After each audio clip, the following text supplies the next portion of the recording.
Hello, everyone.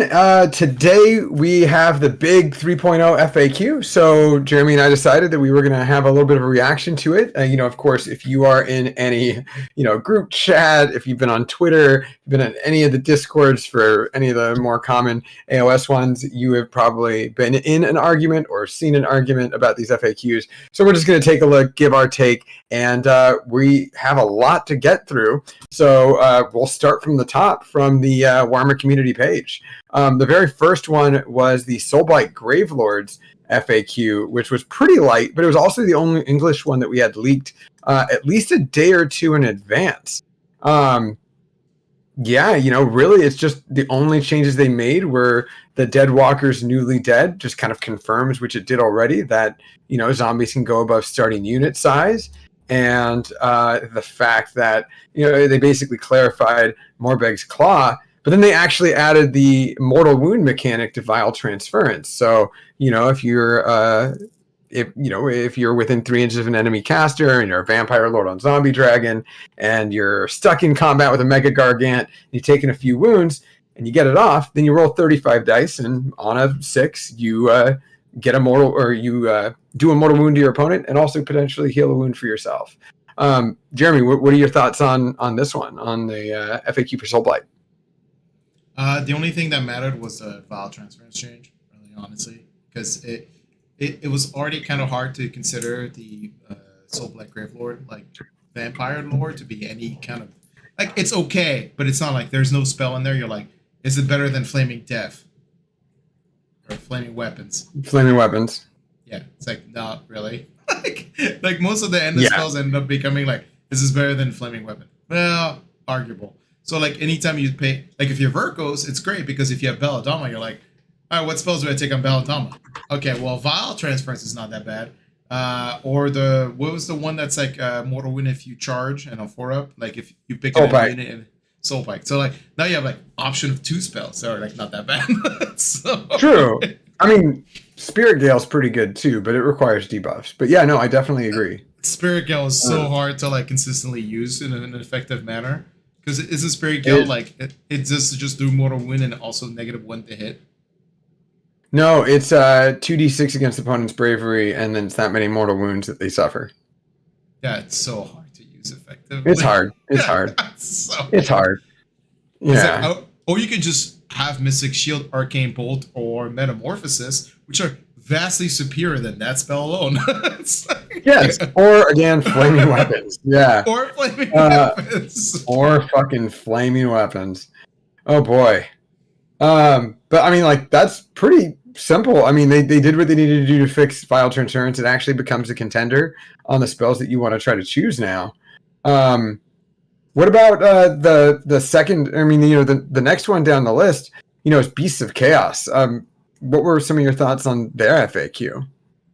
Well, I don't know. Let's open it up so the audience can see what we're talking about, and then also which one? Because like honestly, I have not looked at the Beast of Chaos pack at all. You haven't? Today? Because why would I? It's if you're not bringing 12 cocks, it doesn't matter.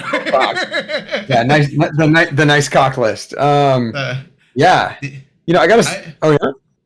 I was just so the only change that matters is the fact that Dragon Ogre is a lead keyword now. So it just means that, by the way, which is something they did a lot in a lot of other facts, is they started actually using the elite ability, because there were so many units they talked about in the articles before 3.0. Like, these things are elites, and what does elite do? It lets you issue command abilities to their own units, and then they basically gave Dragon Ogres that effectively, which was like, thank God they're finally started using elite keyword, because I think before this fact, or the original 3.0 fact, had very little elite keyword units. Yeah, it had almost none. Yeah. Oh yeah. I'm trying to see if their endless spells changed at all, or their terrain feature. No. So the easy thing is that in the FAQs, they actually have in magenta a little comment saying like, change the war scroll for the for the spell or the prayer below. So they'll actually it'll notify you if there's a change on the document. I know, and I haven't read this fact yet, so I was just wondering, like, did they change anything else on the endless spells? I'm like, no. The terrain feature, no. Cool. Let's wait for the next Beast of Chaos book. All right. like that's the fact take. Let's wait for the next Beast of Chaos book. Well, that brings up a good topic. I mean, you know, kind of surprised that there was a very light FAQ update for Beast of Chaos. Nighthaunt and Feck got no update at all. It doesn't even have. That is a lie. That is a bold-faced lie. They got no update in their battle tome. There you go. There you go. That's what I mean to say. The way they play it is going to be very different now. I agree. We'll get that. Get that. What's that? Said foreshadowing. Foreshadowing. Oh boy. Next up was Blades of Corn. Did you look at that one at all? Fuck no. Why would I look at Blades of Corn? That's fair. The banner of Corn changed. At the start of the combat phase, you basically roll a dice for each enemy unit on a within 8 inches, and on a 4-up, they get D3 mortal wounds. So the banner of Wrath is helpful. They restate the coalition rules, and I really don't. No, they actually do a good change in the coalition rules. Like, for example, they're pretty adamant that, like, hey, just because you have a Corn keyword does not mean that you are able to be in Blades of Corn allegiance. You actually have to have the Blades of Corn allegiance. And you're like, cool, like, they did a good job. And then you're like, but Archeon circumvents that because he has the War Master rule. So it's just kind of like, because think about it this way, Archeon has all of the sub-allegiance rules, right? He has Blades of Corn, he has all the marks, sorry. He has all the marks. And so if you had the marker Corn, are you a Blades of Corn unit? And they're like, no. Just because you have the marker Corn does not make you a Blades of Corn unit. You still are a coalition unit to Blades of Corn, which is actually a very good clarification. Left here on you guys, right here on Scott. Thanks, Tom. Yeah, I saw that. Tom posted a photo on a Facebook chat, and he's just doing it. He's just I don't know how. It's wild. This is gonna be the most mellow take on like the fact base after everybody's like initial surge of like, what the fuck? This is gonna be like, hey, no, this is actually pretty good.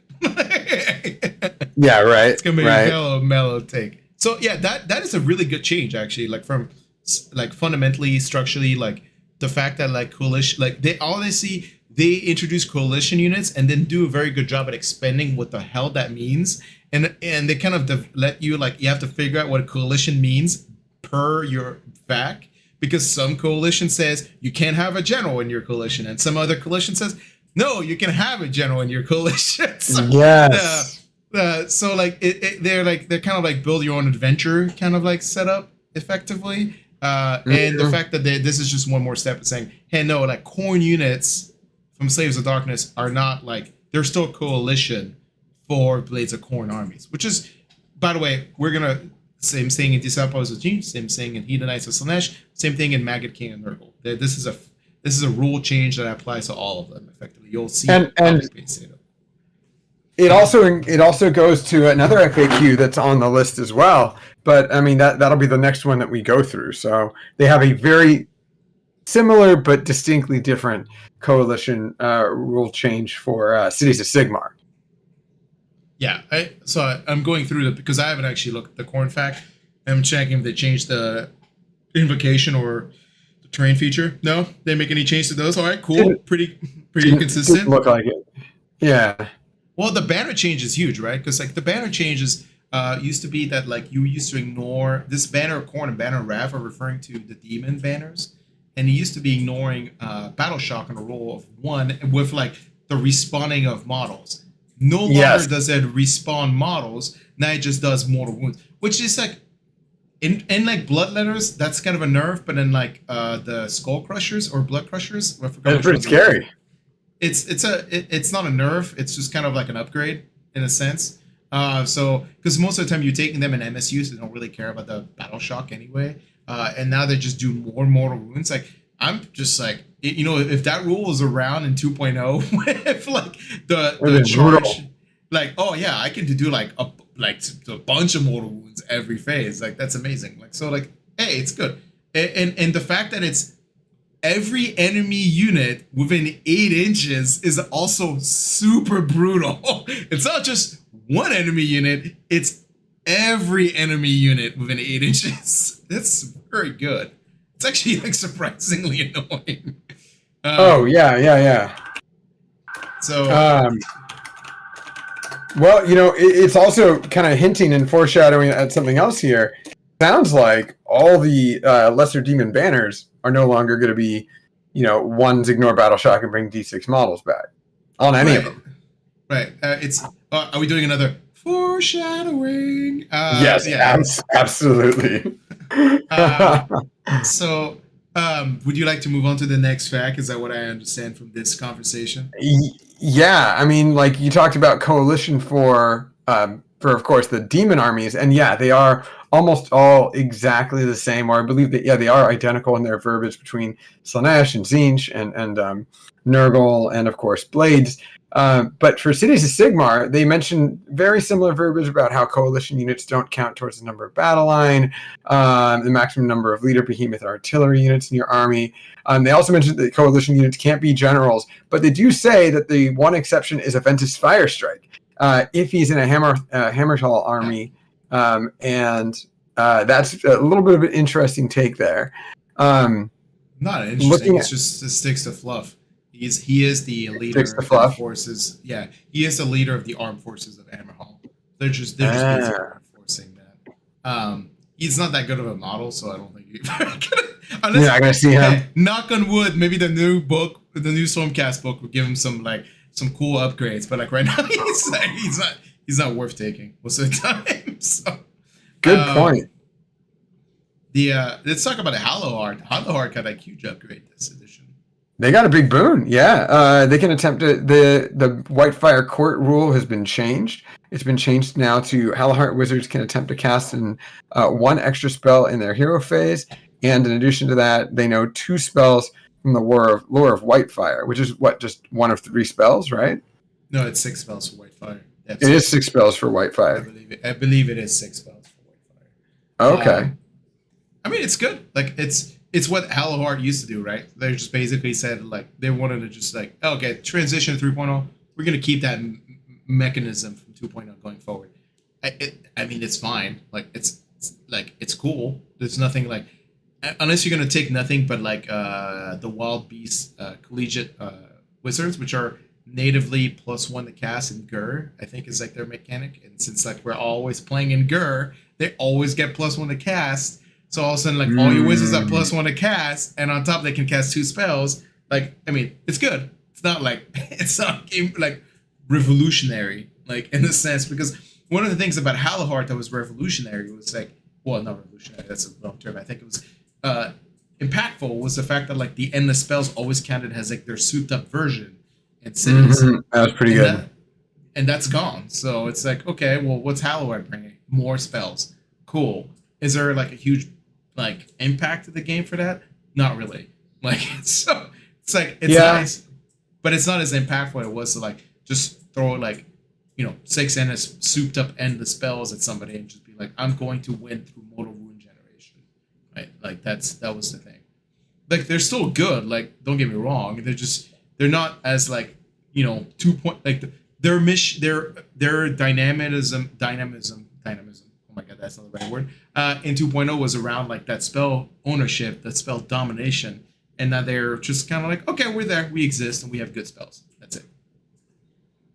Yeah, I agree. I mean, they can still bring 3 endless spells with them, and then do whatever they can. I truly don't know I don't know the lore for Whitefire, so I don't know how like effective each one knowing an extra spell is. They don't have vitriolic spray, so they don't matter. It's what bottom line. It's like if your city's a Sigmar and you don't have the spell at vitriolic spray, you don't matter. Is the way it comes down to. That's fair. Fair. By the way, for the audience who don't know what that spell is, there's like 2-3 cities, maybe two cities. I'm pretty sure, if I'm guessing, that have access to that spell. Vitriolic spray is basically a spell where it's a short range. It's only 6 inches, but spell portal exists, and you just basically hit an enemy unit with it, and they save the characteristic as dash. Yeah, real fun. It's Real like, fun. oh, that's a nice Archeon there. I hope you rolled that 4 up to ignore spells. I hope you really do. Because if not, you're going to have a hard day. Yeah, you're gonna have a bad time. Oh boy. What's next? Daughters of Cain? I mean, I think it might even just be skippable. I mean, we could just talk about it right now. They made clarifications, and the Shadow Queen now has Ren 2 again. That's all. That's the only changes. It's like the 4th time in like 3 months. Like or something. I know. I know. It's like pick one. But yes, the change.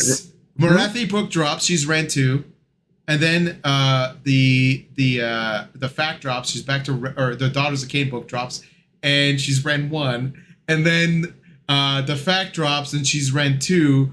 I think that's it, right? I think that's the 3 times. That's the thing. So Broken Realms Marathi made her Ren 2. Then the book came out, made her Ren 1. Then the FAQ continued to make her Ren. Yeah, Ren 1. Yeah, that's right. No. Pardon me. She originally was Ren 2. Then the book made her Ren. No. Did Broken Realms Marathi come out before or after the book? No, it was the first Broken Realms book, was Morathi. Oh, yeah, her War Scrolls changed in the book itself. Right, and then the book, the Daughters of Cain book, which still had the same War Scroll, except she was Ren 1 in the book. So she that's what it... Ren 2 in Morathi, Ren 1 in Daughters of Cain, then back to Ren 2 now. She's just, who knows? She'll just... It's way more chaotic. Broken Realms Marathi, she was Ren 2. Then the book came out, she was Ren 1. Then the FAQ for the book made her Ren 2. Then 3.0 made her Ren 1. Yeah. And then 5 times. Oh my God. Who knows? Guys, surprisingly, she's supposed to be Ren 4, just Games Workshop kept forgetting. They're all supposed to stack all of these changes, right? That's right. I don't know. That is the only thing you should take away. I actually read that fact. That's the only fact that matters. That's the only change that matters. It's the only one that matters. Yeah, the other ones are literally just clarifications. However, the next one on our list is the exact opposite. There are a ton of changes to Disciples. Like we talked about, their coalition rules are very similar, with the one exception that... Oh, no, they don't have any exception for different marks. They just mention the other marks. It's the same thing. It's the same thing. I told you. All of them are now, just because you have the Tzeentch keyword for Disciples of Tzeentch, they are not Disciples of Tzeentch army. You have to have the Disciples of Tzeentch keyword to be a Disciple of Tzeentch faction. That's all they're saying. But there's really the only significant change besides clarification on coalition is, of course, the one that we've all been chomping on the bit for, and that's that Horrors of Tzeentch change, a completely new War Scroll, which is wild. Honestly, I wasn't expecting them to do a whole new War Scroll for Horrors, but there's a lot here. There's an extra mechanic you can choose, Petty Vengeance, instead of Split and Split Again. You'll totally see that. But Split and Split Again was changed. And then I didn't realize, did they always have a squad leader named an Iridescent Horror that had 6 attacks? Yeah, they did. That's great. Okay. I guess it just never really mattered because they just kind of hit like feathers. What do you mean 6 attacks? Like they only have they just have 6 magical flames. Yeah, magical flames. 6 attacks in range. Okay. I thought that's what you meant. Okay, I was just quite following. I'm like, what do you mean? Like, no, it's always had these shots. Fair. Yeah. No, let's break it down. Like, the standard barrier, same thing as the Khorne one, no longer ignores battle shock and respawn models. Now it actually is drastically better. Like, people are like, well, Jeremy, it doesn't, like, I can't Fate Dice him to ignore battle shock. Yeah, Ramon, we're definitely going to get a rematch because you're going to be playing at events I'm going to be playing at, so I'm sure that's going to happen. So don't worry about it. We're definitely going to... I don't know about a rematch on camera because I don't think we're going to be that well painted, but we'll definitely have a rematch. Oh, yeah. I mean... Definitely that Lumineth Army... What's up? Oh, totally. I was going to say, that Lumineth Army isn't going to be done for a while. Oh God, no! It's Carl's painting my Illuminative. It's not gonna do that until like 2023. Yeah, Um, probably. so let's talk about the. Oh, Hmm. maybe we'll see, Ramon. I don't think KO are in a good spot to exist anymore, just because I people keep telling me how unfun it is to play them. Yeah. Um, Okay. the Anyways, standard bearer for pink horrors actually is better than it used to be, which is like a subtle change. So the way they're used to be, right? They used to ignore. Don't apologize for interruption, Ramon. Like this is the point of the show. If the bear, if you rolled a 1, you would get to respawn pink horrors or horrors in general. It was up to you really, and then you mhm. would ignore battle shock. And today, the unit actually overall ignores battle shock unless brimstones die. So it's like it's okay. It can be affected by battle shock, but it doesn't really matter that much. Uh, but generating fate points is huge. Like now they're consistently like even a 10-man unit in the backfield getting maybe up to 2 fate points a turn. Which, by the way, for Yeah. context, fate points is what you use to spawn units, and Yeah. like having the ability to just straight up passively generate fate points is pretty good. And in a 30-man unit of pink ores, you can have 3 banners, and you roll for each banner. So on a 3-up, you generate 1 fate point for each banner. And like the armies which Yep. were kind of like designed around like basically summoning have now the ability to trade off the ability of uh, not be so summon focused, because pink horse can do so much fate point generation on their own that you can design it to be around other things, right? You can actually start sacrificing some of your point dedication for summoning for actual hitting power or some kind of board presence. Not that pink horse lack in board presence at all. Actually, they're surprisingly good at board presence. Um, but it is like one of the other like subtle change of this war scroll is that the pink horrors now you never have to worry about like giving them all out defense if you have pinks, Nope. because the musician gives them +1 save. As soon as Hmm. you don't have pinks, you might want to do all out defense, but it's like who gives a shit? Yeah. So So, I mean, yeah. no, go keep going. Like you want to say something? Yeah. So, like, I mean, it makes them harder to kill for sure.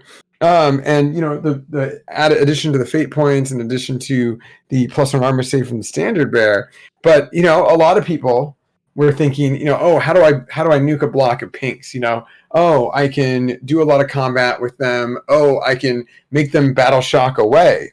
And with split and split again, this is the really big difference here to the war scroll here. Yeah. Because now when you kill a horror, they don't count as dying. They just become 2 blues, and Right, each blue because that dies doesn't die. It becomes brimstone. well, this is actually the elegant way of they address horrors, right? Because Absolutely. there was a couple mechanics that made it complicated horrors. Like can rally or mechanics that respawn models bring back pink horrors? Can if I kill the entire unit of pink horrors before they split, are they just dead? Do they not split? Yeah. And it's like Mhm. mechanically speaking, the fact that you don't actually count as slain until you remove the model means that like even if you kill like the entire block of pink horrors, they still get to spawn blue horrors because you have to resolve base. I mean, the argument is that like it's up in the air, like kind of like what they mean, but it's the way I read this now is like if you after you do all the damage, you pick up as soon as you pick up 1 blue pink horror, you have to summon 2 blue horrors. And technically, based on the verbiage, like they can turn those blues in straight into brimstone.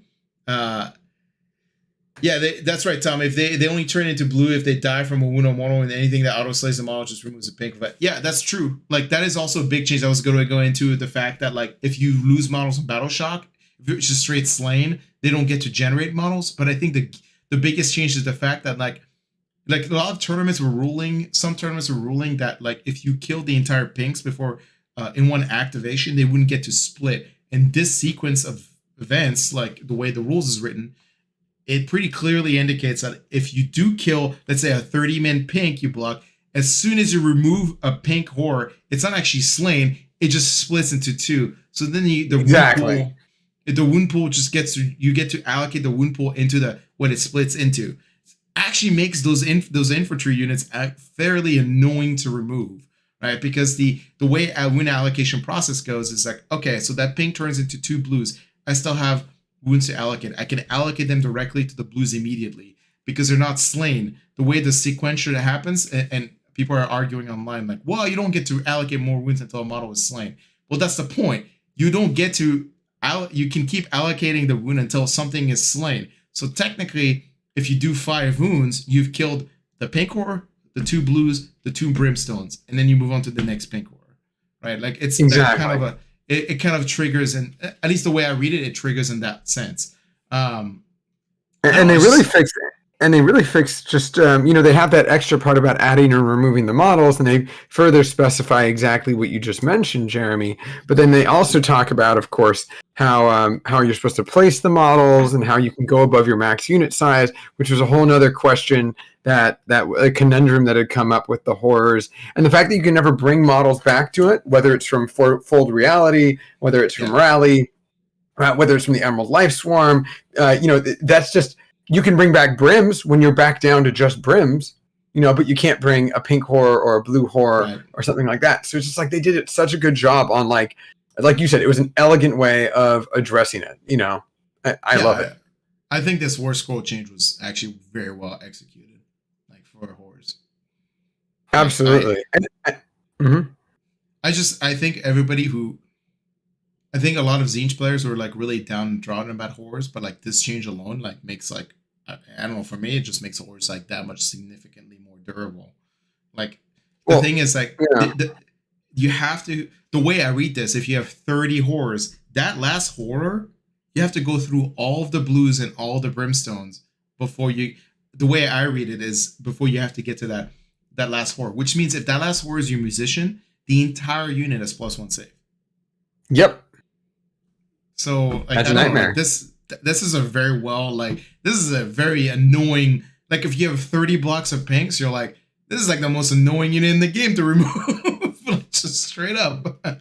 I feel like the guy who helped write these rules was like a master in conflict resolution, because I feel like Zinch players for the most part aren't unhappy with the horror change, and I feel like as someone who's not a Zinch player who has to fight against horrors, I am also not displeased with this change either.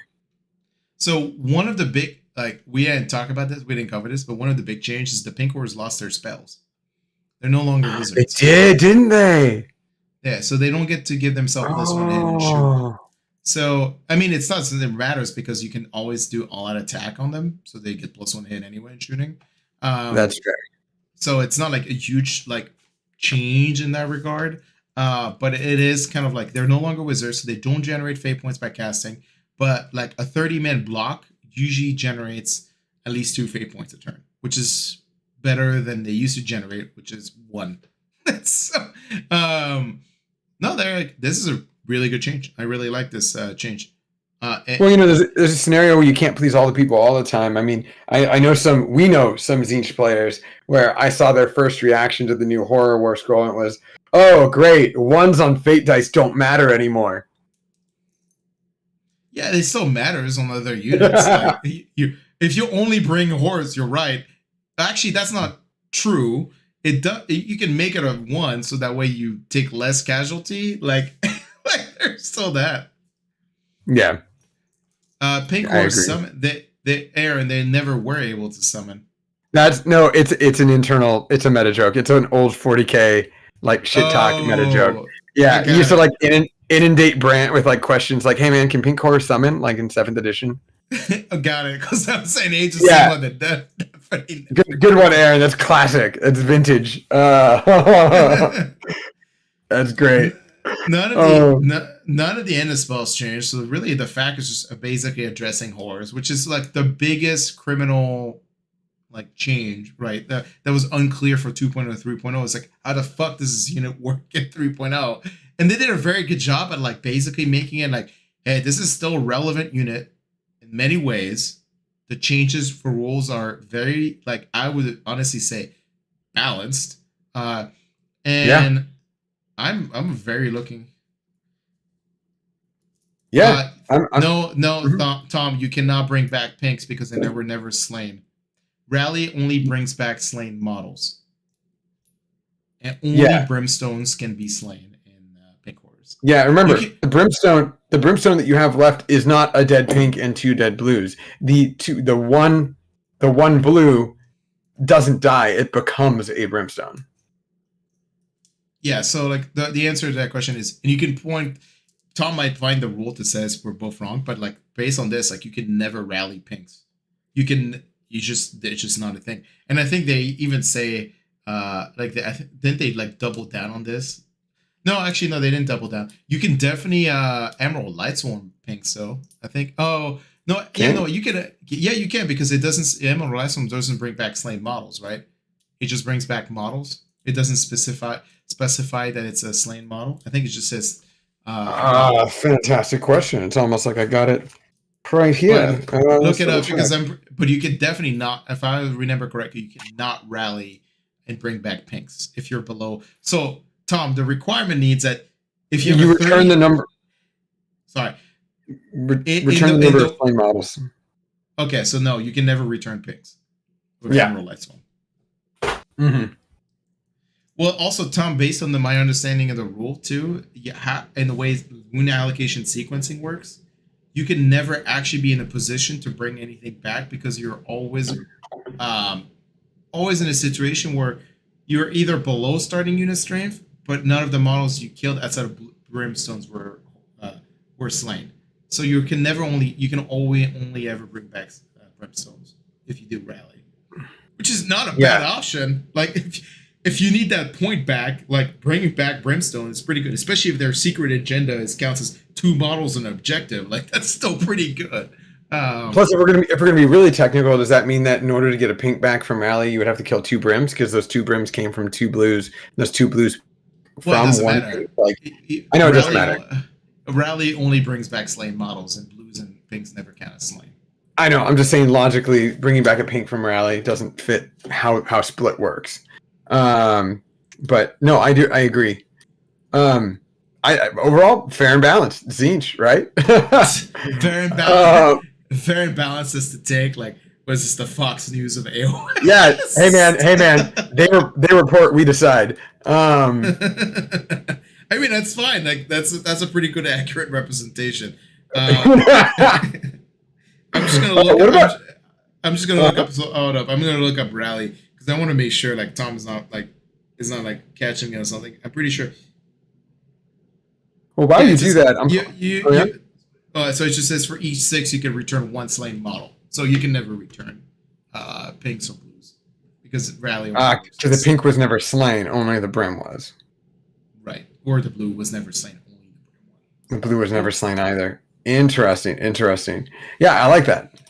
The next FAQ that we had, moving away from Zinch, you might actually be the expert here because I didn't realize there's only one magenta thing for Fire Slayers, and it's delete all the rules on this page for magmic invocations and use these rules. And it's in magenta, so it's new. Were there any changes to the three invocations, the Flame Spitter, the Runic Firewall, and the Molten Inferno? No, there was no changes to any of those. The one thing the one change that happened to Fire Slayers was the change they did to all priests, where that if you do an invocation, it counts as your prayer, and that we'll I'm talking a little bit ahead because we haven't done the core rule facts yet.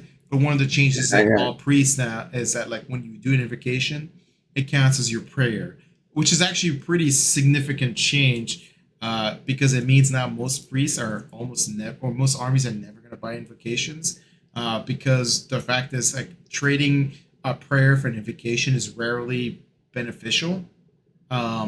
So that changed to because it used to be like you could do an invocation and a prayer, and now they're basically saying no, you have to choose one.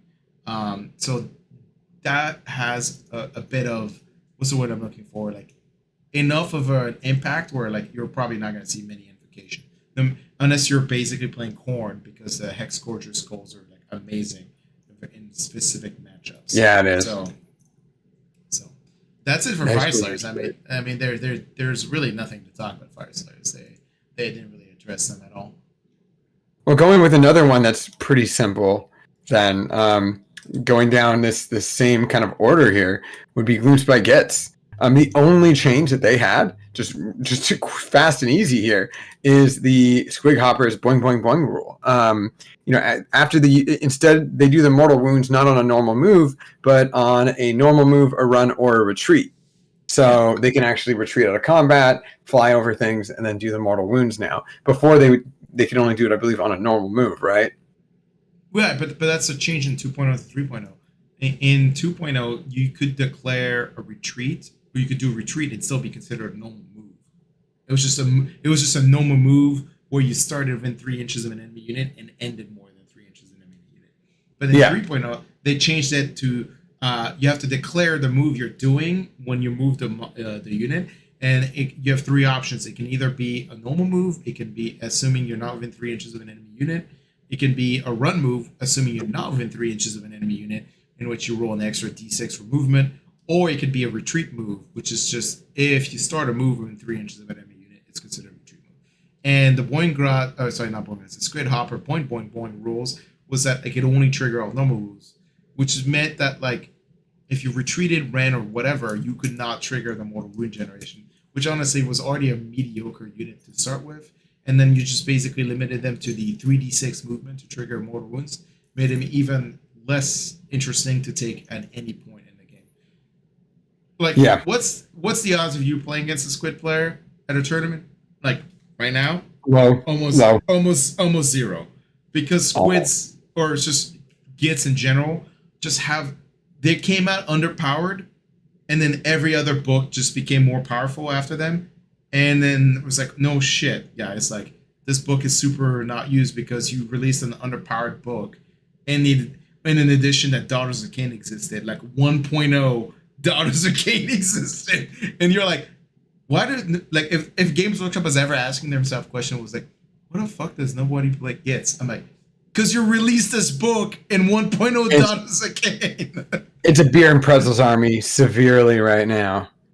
And the worst part is they gave him a lot of love. They gave him 3 additional sub-allegiance under Kragnos and White Dwarf editions. And still,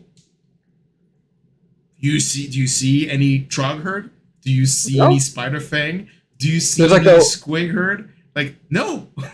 the Spokane guys, I've seen Evan's 1 Spider Fang army. Does that count? Yeah, that was in like early 2.0. Like he's been playing Giants. I know. I know. It was like 2.5, 3 years ago. But that's yeah. Well, speaking of So do you have any other take on Gits? Because if not, I'm just gonna move on. Absolutely nothing on Gits. What I was gonna say though is just like Gits, there's another army that came out that was already under strength, and we get the feeling like new battle tomes afterwards are going to be stronger and stronger and stronger than them. And that's, of course, Hedonites of Slaanesh. This one's hyper simple. We could breeze through this one. They mentioned Coalition twice, as with the other ones. And the only other change is that you can't have Beasts of Chaos with the Tzeentch faction keyword in their army as a Coalition. That's it. Yeah, I mean, like this is more Coalition changes like that we talked about. There's literally no changes to Hedonites of Slaanesh. But there are changes to the next one, which is KO. Well, I just want to point out, like, Hedonites of Slaanesh went 4-1 in that, like, Summer Slaughters. That's interesting, guys. It's very fantastic. The bestest. Don't worry. Bill's going to play that army at some point and go 5-0, and you guys are going to be scratching your head. Hedonites is a bad book. Like, it's just a bad book. Didn't he give you all his Hedonites? No, I gave him all my Hedonites. So he can. Oh, you gave him all your Hedonites. Oh, God. Okay. But it's the point. Like, you can make Hedonites interesting. You just can't make them consistent. Is the problem there? Tell me about it. Yeah. Wasn't there was a guy who went 4-1 at the Games Workshop Open with it, the Orlando one? But I mean, you can just blame that for the way scoring is. I guess I don't know. I mean, I'm not. I tried watching the video, and I'm sorry, I couldn't really do that. Oh wait, hold up. I don't know who Toxic Vamp Please is. Like, what was a 3-2 player talking smack? Can he not live with his failure? What are you talking about? Oh, he's talking about I don't know. You could be talking about either of us. Our last tournament, we did awful in. I did I did the worst last weekend than I have in like 4 years at a tournament. So I just started just fucking off. You Also, could be talking about that, but I don't know who he is. I want to point out that like I don't have a problem with Hedonites. I'm sure if I played Hedonites, I could probably make them 4-1 and 5-0. But that's not the point. They're not a consistent army. Like it's No, not they're the not. point. No, they're not. It's not a point. Like it's basically saying, hey, I can win 5-0 if I have the perfect matchups. Yeah. So most of everything in the game can be 5-0 if you have the perfect matchup.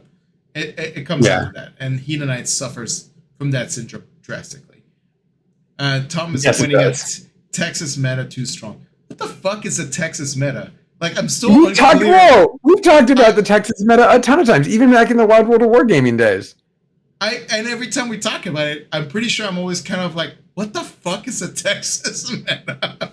So like, I mean, for our listeners, you know that's Ramon. Got it. Sorry about it. I didn't associate the name with the screen name yet. Anyway, go for it, Alex. Oh yeah, we have two different usernames. That's why. That's real weird. Anyways, yeah, I mean the Texas meta is very inclusive or kind of exclusive. It's you know, their community doesn't really like to go to Midwest events. They don't really venture out to East Coast or West Coast events either. That's not exclusive. No, they're inclusive. No, inclusive is like everyone's allowed in, man. Inclusive is like, hey, man, we're trying to make everyone a part of it. They're the exact opposite of that. They're exclusive.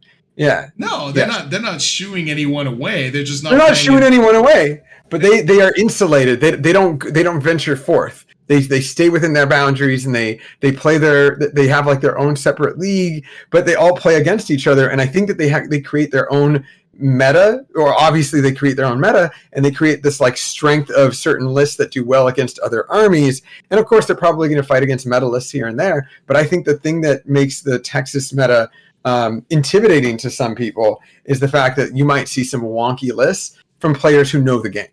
And so I think that they would be a really big contender. So more like Bill playing Flesh Eater Quarterback, Mega Gargano, Bill playing basically. That's a great example. Yeah, there's definitely a few people who stand out like Bill. So Texas meta is around people who are really good at this game playing wacky lists. Got it. Yeah. I mean, like you saw last. You saw the kid.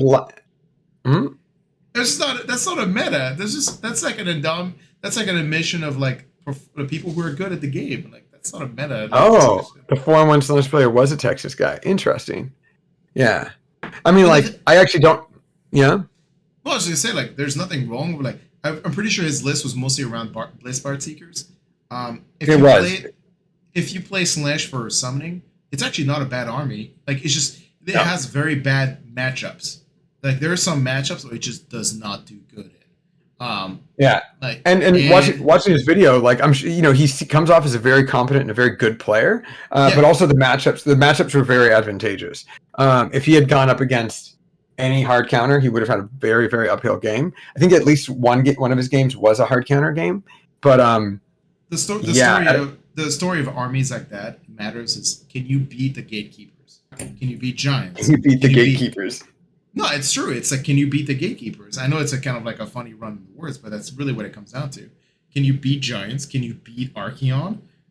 Like, if you want to go 4-1 consistently and 5-0 consistently, you have to beat the gatekeeper armies. It's just a way like the game. You have to have an answer to those armies. Yeah, and it's hard for me to say Slaanesh right now has a good way of beating giants. Like they're not awful, but they're also not good. Like they're not consistent. And the thing is, like, that's at all. I will be honest with you, and it's not a knock on Mason who brought giants at the event we went to last weekend, but I see zero good players in AOS play giants. Well, he was a new player. That kid was like brand spanking new, I feel. Right. I mean, it's mostly because giants are boring, and so a lot of good players on the international level don't play giants. Like I mean, like Ben Johnson has a giant army. Do I see him play giants? No. Like it's like it comes down to the fact that it's not interesting. Flavor. I think it's a good flavor army the interesting, uninteresting, eye of the beholder. I honestly don't care. I think that the role they play, the niche they play in the biome that is AOS is helpful.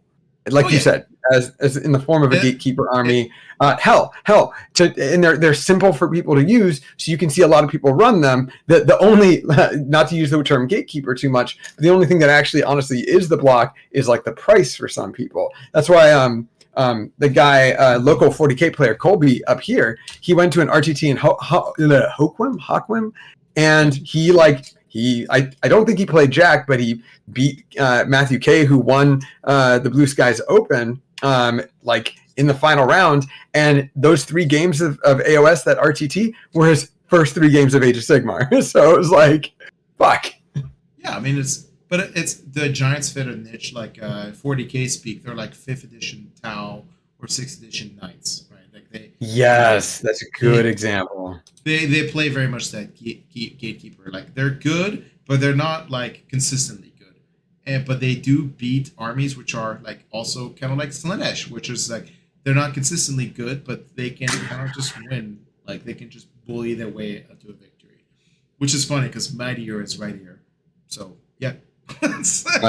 Mightier truly is right here. Is right here. Oh yeah. You want to talk about KO for? Oh, I mean, I could talk. I mean, I talk a lot because that's what I do. Let's talk KO. Yeah. I mean, really, they just talk about how whether or not endless spells that were cast with a spell or a bottle enhancement can be controlled by the bear. The answer is no. That was a very stupid question to be answered because it was clearly defined in the rules that you can't do that. Yeah, never, ever. You don't have to use a keyword. How are you going to control that endless? It doesn't matter. Yeah, how the fuck is that going to happen? Unless you have the Arcane Tome, right? Wait. No, you wouldn't be able to do that. Yeah. Yeah. I was like, if you have the Arcane Tome, you know what I mean? Good job, Alex. Wonderful. Hey, you can cast the cogs, and then the guy with the tome can then manipulate the cogs. It's a bad idea. It doesn't really matter either way. It doesn't matter at all. No.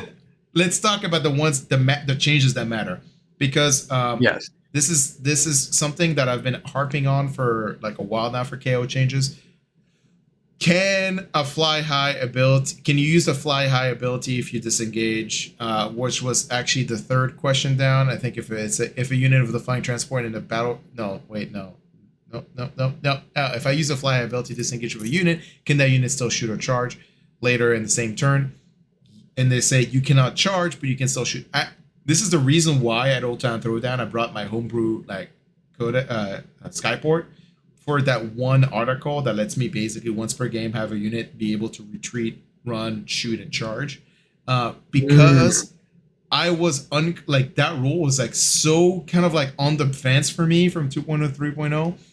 And for the audience that doesn't know what I'm talking about, if you look at the flying transport rule inside the KO, like all the war scrolls for the boats, they specifically say if you make a normal move, and then it says in parentheses, including disengage and so forth, you can sky high. But the thing is, like, if you do a retreat move in 3.0, it's considered not a normal move, but it's still a disengage move. So it's kind of like this weird thing. Is it legal, but like kind of like this weird gray conservative area? So that's why I took the once per game like mechanic to just basically retreat and shoot. Just to like, if there was ever a debate, I'd be like, cool, I have that once per game ability to like do that.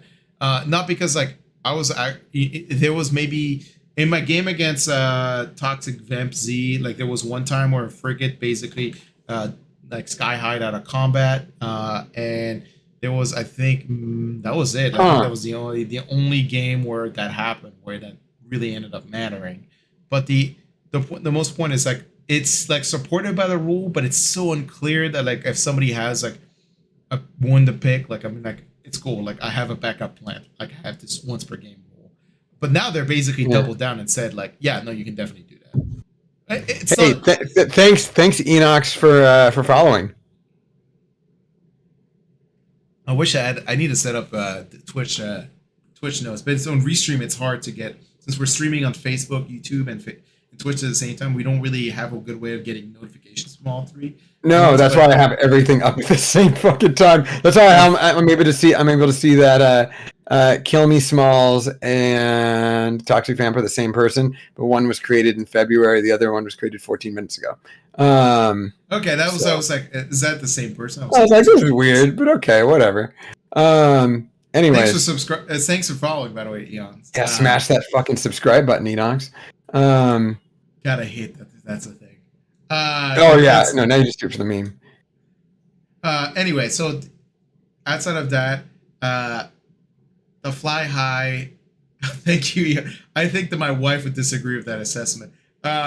She would always tell me there's a better way for me to be handsome.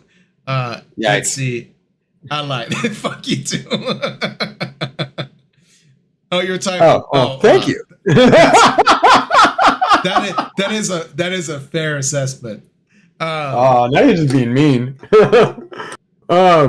Anyways, what about so I just want to finish up the KO changes and the fact that basically you can sky high now if you do send tracking from Alpha Beast Pack. That was kind of like I personally at Old Town Throwdown, I just went in saying you can't do that. I'm only taking it because it's the only battalion I can take the frigates in. Not that I get really any bonus out of it, but now that they did say it does work, I can see some KO players going eureka, basically now they can somehow have more alpha strike power. But once again, to reiterate, every time I try to alpha strike somebody, 9 times out of 10 I get double turn and then lose the game. So do not try to do that consistently. Do not try to alpha strike. It never almost works if you go versus KO player.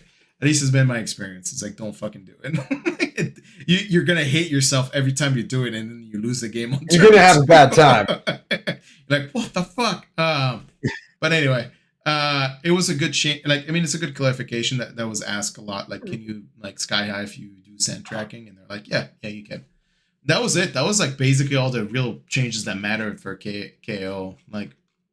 Spell bottle was a stupid question. It was already obvious in the rules.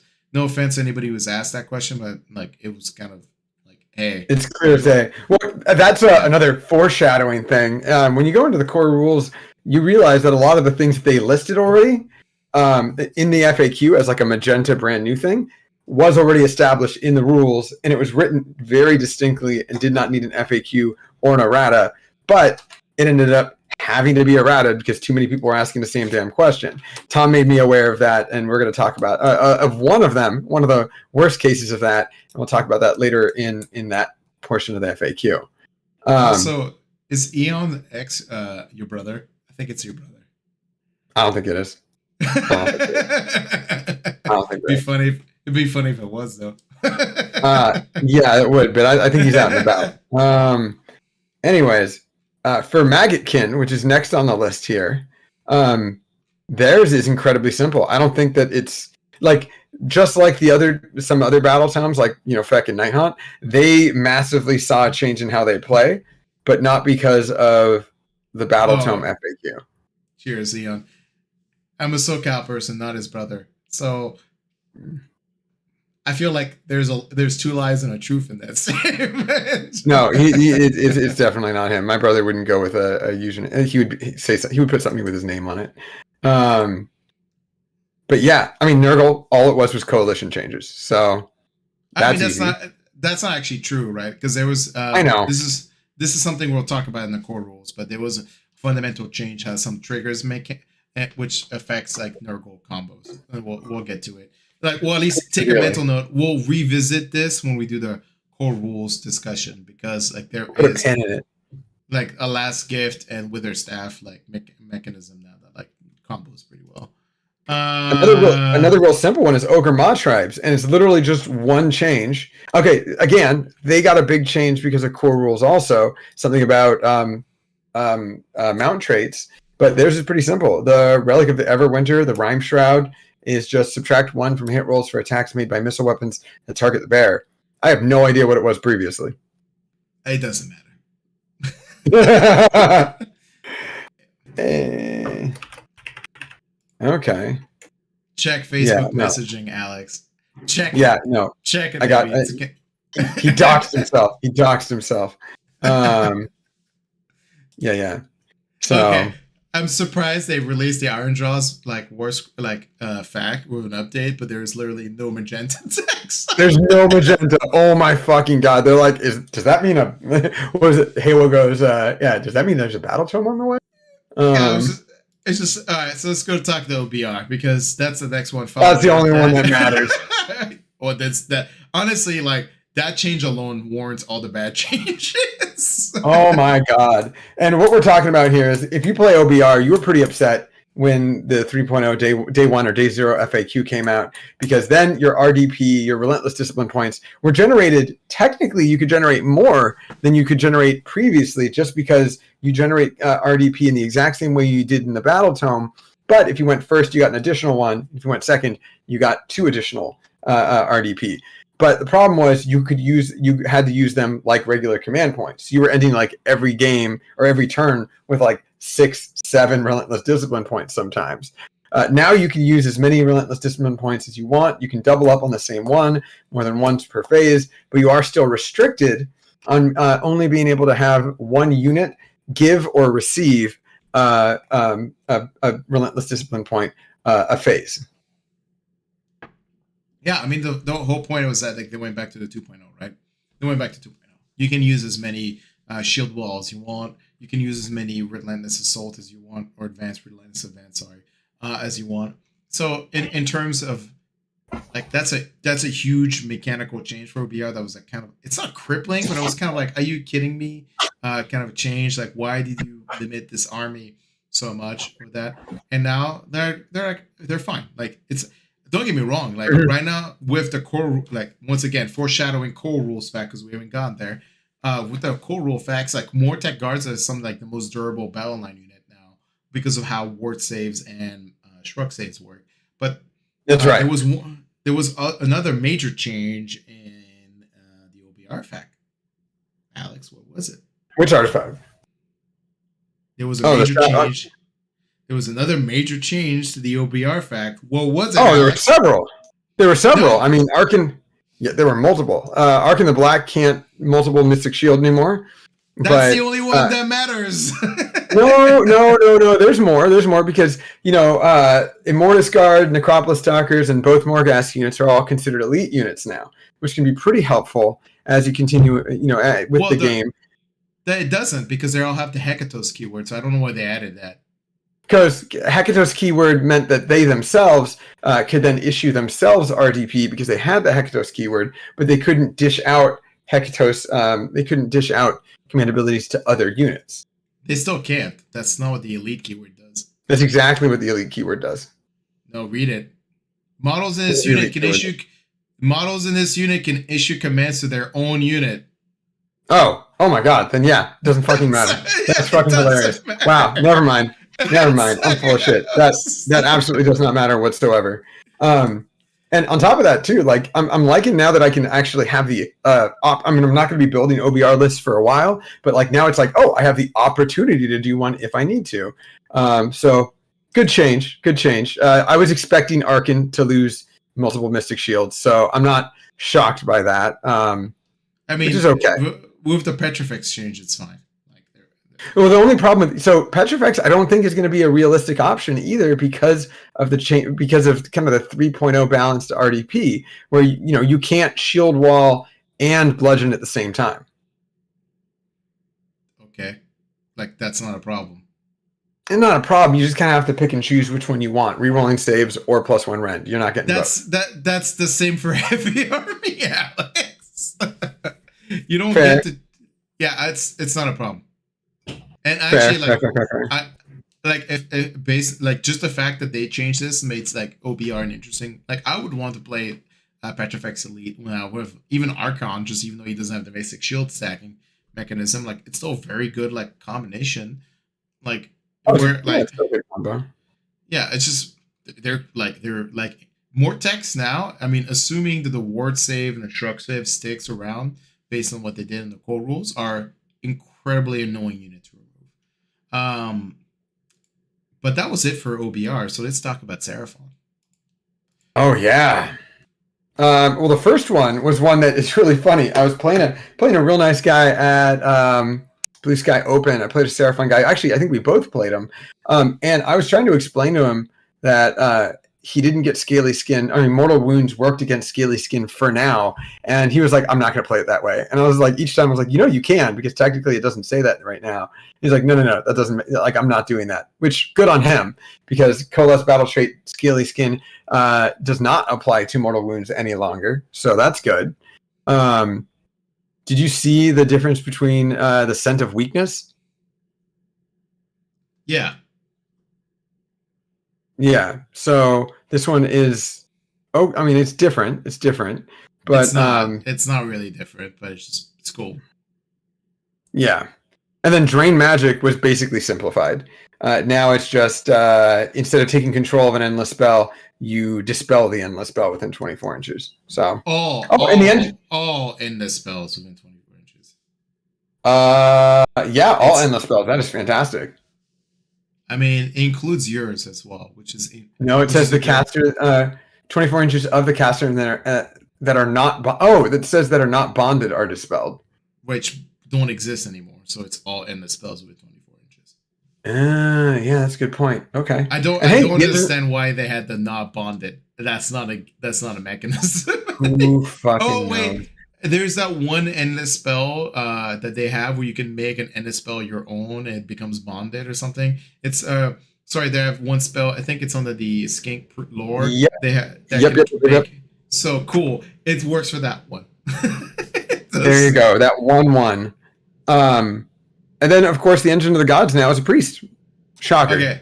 It needed to be always. Tom wants to read the spell and the spells of Seraphon. Oh, okay. So they added a rule that says that endless spells summoned in Seraphon wizards are bonded. So then it's like, haha, all of your endless spells are unbound, which will probably be maybe one. Tom, I'm very confused. How does that does that play any differently in a way than the 3.0 way of controlling endless spells? Or is it just they just added an extra mechanic so that Drain Magic doesn't nuke your own endless spell? That's it? That's exactly it. That's it. That's it. There's no additional mechanism other than Drain Magic doesn't work against your own spells. Cool, got it. Yeah. Thanks for looking at Tom. On the right ear only. All right, what's up? Next we're looking at Skaven. We're done with Seraphon. There's nothing else you want to talk about this book? Besides the Engine of the Gods being a priest, there's nothing else. That's huge. That's so huge. Do you not understand why that's amazing? I know exactly why that's amazing. I don't know if it was too much. I don't have much to say about it. It should have always been a priest. The fact that it wasn't was a little bit of a shocker. Yeah, but what does that mean for the audience? As Engine of the God that's a priest means they can have it's the heal prayer, and the fact that it now can heal 2d3 more wounds a turn, and Thunder Lizards is incredibly powerful. It is. It can heal. It itself can heal 3d3 a turn. If you roll the number correctly, right? Which is an average dice roll. Right, but it's just another how it can heal other monsters now. It doesn't have to just be heal. Is any models. It's not just a single itself. So that's huge. Having extra healing mechanism in Thunder Lizard. We talked about this in a previous episode. How order and basically chaos is all the priest keywords for the most part, and then destruction has some, and then death has 0. So the fact that they just keep adding more priest keywords in order is just, I don't know, it's just that's a huge change for me. And even that guy we played at Anthony, we played at in Blue Sky Blue Sky Hobbies, he having that an extra prayer on that Engine of God would have made a big difference in our game. I can tell you that. So I don't know. It's the thing is having that prayer that heals and not depending on what the engine rolls is, and also the fact of heroic recovery. It's a fairly good combination. I that's a big change for me. Anyway. Yeah, it is a pretty significant change. I gotta agree there. Okay. Skaven. Well, I mean, Skaven it is. Really, Skaven very simple, like the other ones before. There's only been 2 changes that are of any note. One of them is the Vermilord Warp Seer Scry Orb. You add 1 to save rolls. You change the rule, and you add 1 to the save rolls for attacks that target the model. In addition, once per game, you can pick 1 enemy unit within 13 inches of the model, and it suffers D6 mortal wounds. And you can't use the ability to add 1 to your save rolls for the model for the remainder of the game. So you don't reroll saves anymore, Jeremy. Honestly, that is like, thank God, because in the meta of like shrug saves and sorry, I'm gonna address Grimlock's statement in a second, but in the meta of like shrug saves and war save stat like existing now, thank fucking God. That's not a gimmick. For context here, Jeremy, you went up to event in Canada. West Coast, I could not make it. West Coast CT. I remember in 2019. And you came back reporting how you fucking hate Warp Seers. Yeah, I had a Warp Seer in that game that tanked 159 wounds. And I'm just like, cool, what the fuck is this shit? 159 wounds. Holy shit. Yeah, so like it was above normal rolling, but it's just like the fact that like that kind of shit exists in the game was kind of like infuriating. But the to address Grimlock's point, the branch which need to be priests. Honestly, a lot of things need to be priests in the game, and I'm not talking about just order. Like, there's a lot. Def needs some priest keywords, like especially in OBR. Like Bone Shapers need to be priests. Anything. Oh yeah. That, like there's so many like units that need to be priests, and they just haven't quite gotten to it because priests are incredibly actually valuable in the game right now. Especially if the fact of ward saves and shrug sticks around. Like the fact, like, do you imagine playing OBR if you could just make like a Mortec unit, 6-up ward and a 6-up shrug? That's pretty good. That's pretty good. Once again, foreshadowing before we get to the core rule fact, but the point is, yeah, a lot more things need to be priest keyword for every army. Like it's kind of the things like every army should probably have a monster keyword unit, and every army should probably have a priest keyword unit. Yeah, unless you're KO. Then you get neither. Yeah, then you get fucked. Then you get fucked. You have guns. Fuck you. You got rifles. All right. Yeah. There's nothing in Skaven outside of that. That's important to report. Yeah, there's nothing else that really matters. However, the next one up, Slaves to Darkness, there's a pretty significant change here. Is there? Is there? Yeah. Really? What is the change? I mean, Archeon's the Ed Sheeran ability from Archeon. The Ed Sheeran ability. I mean, guys, like most players that played Archeon forgot about that rule. Not you, because the last time you fucking played Archeon against me, I was like, well, this fucking sucks. Like, this is fucking annoying. And also, it's like an elegant way of saying, like, we don't want to deal with things that make you reroll 6s to hit, and then you get triggers of 6s to hit. So we're just gonna keep like removing them out of the game inside of like making it's fine. It's honestly, that is the least problematic concern of Archeon. Like, that was like, okay, cool. Like, that's a change. Sure, whatever. Let's move on past that.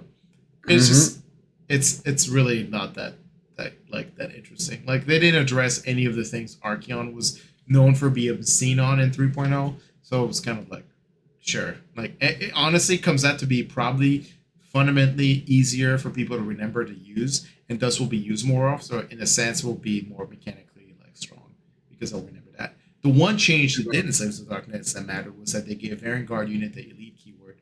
Yes, they did. So that's a big change. Because outside of Knights of the Anti-Throne, they were not heroes, so and they didn't have unit leaders. So now they get to issue themselves own command abilities. Honestly, that's it. Like, they're like, the only thing we could talk about is that like they changed. Yeah, no, they didn't change the endless spell. So there's like fucking nothing to talk about that book. Yeah. Because they spent the entire time talking about coalition changes, but then they kept the War Master rule for Archeon. So the one time you're thinking about like, oh, they changed coalition change or like rules to make it like, so Archeon is a coalition unit. Well, they kept the War Master rule, in the fact, and the War Master rule basically says if this unit is included in any of the non-Slaves of Darkness armies, he basically is part of that army for faction purposes. So good job, Games Workshop. Yeah. You kind of just forgot about that rule. It's fine. It's fine. It's a series of It's fine. It's a series of events. I mean, the next ones, though, I think we can actually skip most of these because they're all clarifications and they don't really matter. Broken Realms Bellicor, they just reword the Cruciator's ability. Let's not talk about like the Broken Realms book because they should be covered. They're all clarifications. They're all clarifications. They're covered in the Battle Tome facts. They're just basically extra, like they're just reinstating for the most part. Technically, yeah. But I don't want to run. I don't want to jump and. Okay, Eon, enjoy your Hello Kitty Island adventure. I don't even know what that is. Later. I don't want to know what Sandrio is up to. Sounds like it's like Animal Crossing or some shit. But good for you. Probably. It could just be like how do you basically make some kittens die hopping from island to island. But who knows? Let's not jump into the core rule changes yet as we keep going in the faction rules. So then we got Sons of Bahamut. And then we'll go back. We'll save the core rules changes for the last bit. Okay. Well, going on this one, there's only one change that's magenta for Sons of Bahamut, and I know you don't like it, but I actually do like it. You know, it basically means that with long chains, they change the rule so that you can. It's identical to how it was, with the exception of being able to move over terrain features. As long as you finish a move within 3 inches outside of 3 of a unit. I hate that rule. Why? Why do you hate that? It's already an army that basically ignores a lot of mechanism for the game. Like, hey, you're an army that counts as 30 models, whatever. You're an army that just basically ignores battle shock. You're an army that like there's so many mechanism in which this army just ignores fundamental rules of the game. So giving them the ability to just ignore terrain for movement is already another mechanism that's just like why like it's like you gotta give agency and for players to beat giants like in the case of like last weekend, right? We played the finals was Giants versus Sylvaneth, and one of the ways the Sylvaneth player ended up winning was because he kept summoning trees in a way to blockade the ability of the giant player to get upfield very easily. And this rules changes makes it like the giant player doesn't have to give a shit. Like you just doesn't have to move up the trees and doesn't have to go up down the tree.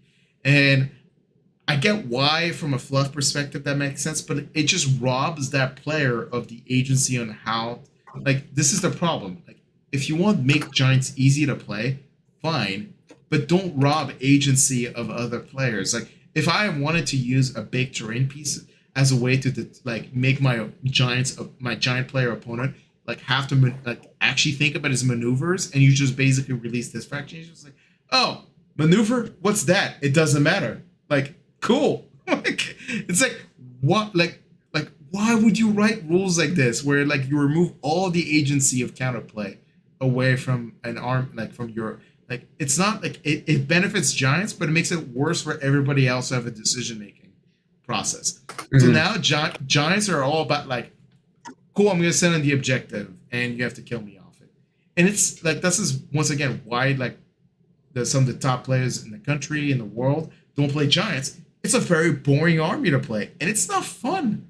It's not fun for anybody. Hey, different strokes for different folks. Some people like to play that army.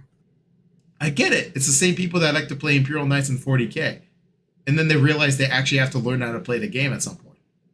Because Imperial Knights are not going to be good forever. It's the same. Hey man, I heard they're really good. I heard they're really good in the FEC army. It's not a jab at like Giants player. It's a jab at Games Workshop.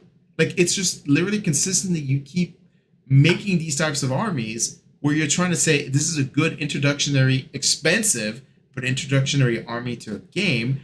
And then you keep trying to make it so like there is no agency how the game plays for both players, and no one wants to play that because if you have no agency, no one enjoys the fucking game. It doesn't. The player who plays the Giants doesn't enjoy it, and the player who plays against a giant doesn't enjoy it.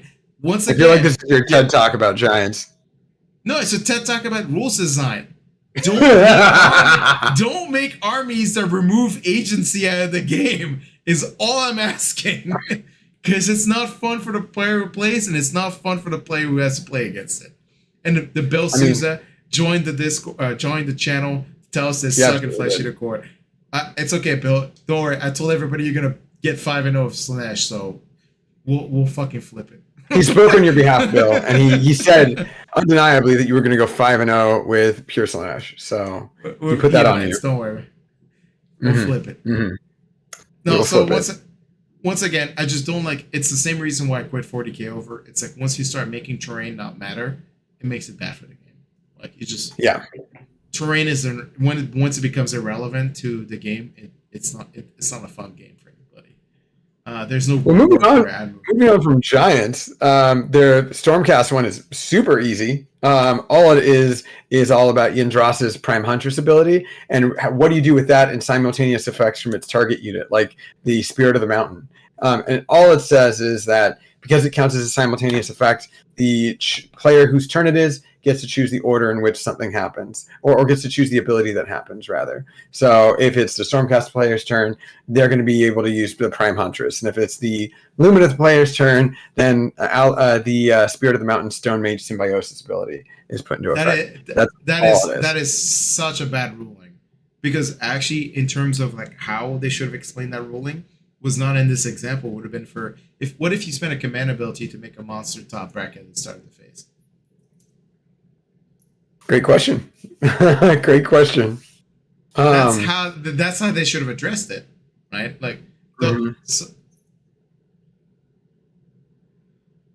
what? Like this is really frustrating because like they introduced a mechanic in which it's a permanent aura, and they did actually a very good job in the core rules to explain sequencing of abilities, and this one reeks of kind of like you're right. You decided that the sequencing is decided by whose turn it is, but it's a permanent ability. So like let's say this permanent aura is around, right? And it's your turn, and you get to choose the order of operation. And you're like, cool, I resolve your ability first, and then I make myself, for one command point, strike at the top bracket. It's not like they're mutually exclusive. Like, no. You're still in the aura range, so you're still counted as 10 less wounds, but you're in the top bracket. Yeah. Well, I don't know. Bad ruling. Yeah. Well, in this ruling, what they're saying is like it doesn't matter what your Yndras's rule is, you're always in the top bracket because it's resolved after she modifies it, which is a very weird, like kind of like okay, like why would you do it that way? It's an interesting take on that because it gives like there's a lot of passive debuffs. Now you're basically saying like is irrelevant because sequencing. Like let's say like Neferata dropped she has the aura ability of reducing your ability to -1 hit. And at the start of the combat phase, I activate at the start of combat phase, and I give that unit +1 to hit. Well, technically, since that sequentially happens before you lower my hit roll, so you don't get to lower my hit roll. You do lower the hit roll because the ability is an aura that's done in the hero phase that lasts until the start of your next hero phase, and it targets melee weapons that target characters. You just disagree with the sequencing of that rule. It happened in the hero phase, not the combat phase. It happened before. Oh, fuck. Doesn't matter. It's a passive ability that happened before that phase. So once again, bad ruling. It sets the precedent for contradicting. Well, let's then move on from a bad ruling here. Let's go from a bad ruling and go from a real fun one here. This is, of course, the Sylvaneth FAQ. There was ridiculous. We're not gonna talk. Yeah, we're not gonna talk. Are we going to spend 40 minutes of you ranting about Wildwoods? I mean, like, I'm just gonna point it this way. Like, I played Sylvaneth at Blue Sky. So did Matthew K, and he won the event. And I'll be honest, this fact for both of us makes it like, why would you ever bring Sylvaneth? Because the fact was so bad in ruling let's not go over too much of the rule, like what really matters is the fact that they changed the Awakened Wildwoods fucking again for like it's as bad as Barathi's negative, the Rand characteristic change for her weapon. Yeah, back and forth, back and forth, back and forth. They changed it so many fucking times, and now they're like they changed it, and it's bad. Like it's even worse than what it used to be. You lost the ability to just straight up, teleport with something that's not a tree lord or Durthu, because the teleportation mechanic triggers off the war scroll ability, which is gone. Then they try to add line of sight blocking again for some weird reason, and then have this weird contradictory rule where Overgrown Wilderness is visibility from units with the Sylvan Square is not blocked by the terrain feature. Yet they say that all Awakened Wildwoods is a Wildwood. So if you're a monster, you don't give a shit about the visibility anyway through it. So it's just like kind of this weird. But like, nope. Why would you like? This is like a bad, like it's just such a bad ruling. And then the worst part of it comes from the fact that this is once again a core rule change. It's actually unclear so when you start the game of Awakened Wildwood, you're like, okay, cool, I have to be this far away from terrain and objectives, fine. I have to be 3 inches in my territory. But now, when you summon Wildwoods, you still somehow have to follow the same rules. So you have to stay inside your territory. You have to be 3 inches away from other terrain and 3 inches away from objectives. So placing additional Wildwoods is dead on arrival. You might as well just not bother placing more Wildwoods on the table. And then now that Giants ignore them, so like, what the fuck is the point of Wildwoods? You don't get to summon anything. You don't get to place them outside of your territory or in objectives. Like they just literally like they made the entire fundamental gimmick of the army, like the signature move mechanism of the army around Wildwoods, and they're like, cool, you don't get to play with those anymore. It's like, okay. Yeah, that's Wildwoods. That's Sylvaneth. That's Sylvaneth. Hey, there was also a change to the Branch Blizzard change, which is that you can use the command ability for Winterleaf in the friendly shooting phase or in your shooting phase. A unit that receives this command until the end of that phase, an unmodified hit roll of a shooting attack that's a 6 causes 1 mortal wound in addition to normal damage it inflicts. I'm just trying to say we don't need to spend 25 minutes on the Wildwoods. So hey, there was a change to Winterleaf. I was done, and it's bad. Is bad. Let's talk about the core rules now, which is kind of something we alluded to. Oh, what? You don't want to go into Wrath of the Everchosen? Well, there's nothing to talk about. Yeah, there's nothing to talk about in Wrath of the Everchosen. So, what about Monsters Arcanum? Okay, rogue idols are a thing again. That's bottom line, boys. Rogue idols of the Cruel Boys keyword. So, in a great wall ability, they generate mortal wounds. Enjoy. Also, in Monsters Arcanum, most of the monsters did lose a bracket. So instead of having like 5 or 6 brackets, a lot of them have 4 or 5 brackets.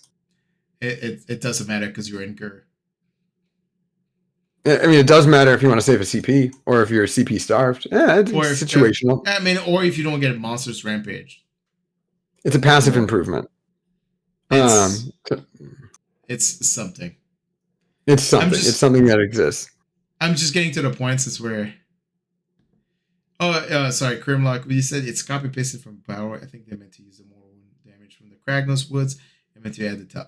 I honestly don't know anymore because like they've done such a shitty job at being very obvious what the tree needs to be that I just think at this point it's just like they just like did not think about like Sylvaneth at all one day. They didn't think about Sylvaneth at all, yeah, whatsoever.